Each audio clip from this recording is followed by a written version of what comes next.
Bitcoin started it all, and it's awesome. But let's face it, one of the main problems with Bitcoin and other unstabilized cryptocurrencies is that its value fluctuates wildly. Why? Because it lacks the use of monetary policy to stabilize its value. And new coins are generated at the same rate regardless of the market's demand. Stable coins were developed to address this unwanted volatility. If structured correctly, they are effective at applying monetary policy to peg their price very close to a related asset, and can be used as a medium of exchange. But most stable coins are unable to keep pace with inflation and don't capture the value with increasing demand.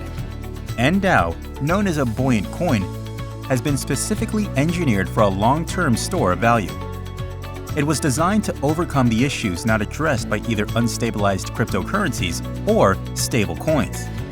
Much like a bobber on a fishing line, ndau is designed to always rise to the surface, and the harder it gets pulled beneath the surface, the more force it has to propel its way back up.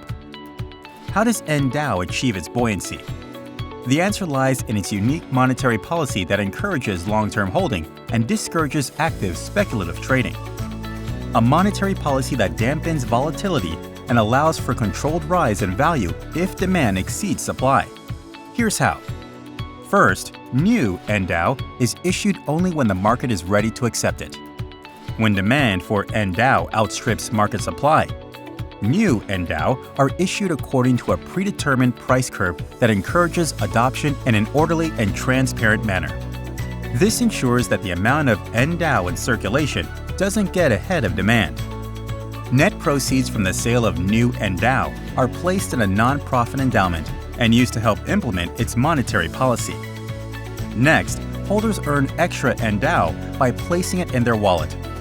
These incentives increase steadily based on the number of months held, with additional incentive for those who lock their ndau.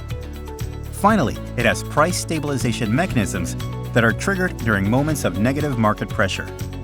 A dynamic seller's fee, payable in ndau, is activated whenever the market price is more than 5% below the most recently issued price. If selling pressure escalates, the fee becomes more costly to dissuade moving more ndau to the exchange and selling. All ndau from the fees are burned. ndau holders benefit as the circulating supply has been reduced. And ndau's monetary policy also has a last resort measure to protect its holders. If the market price reaches a published floor price as a result of extreme pressure, ndau is bought back from the open market and burned using funds from the endowment. This decreases supply, drives the floor price upwards, and stimulates demand to further stabilize the price. At last, a digital asset designed for long-term store of value. One that's intended to be held for years, not minutes.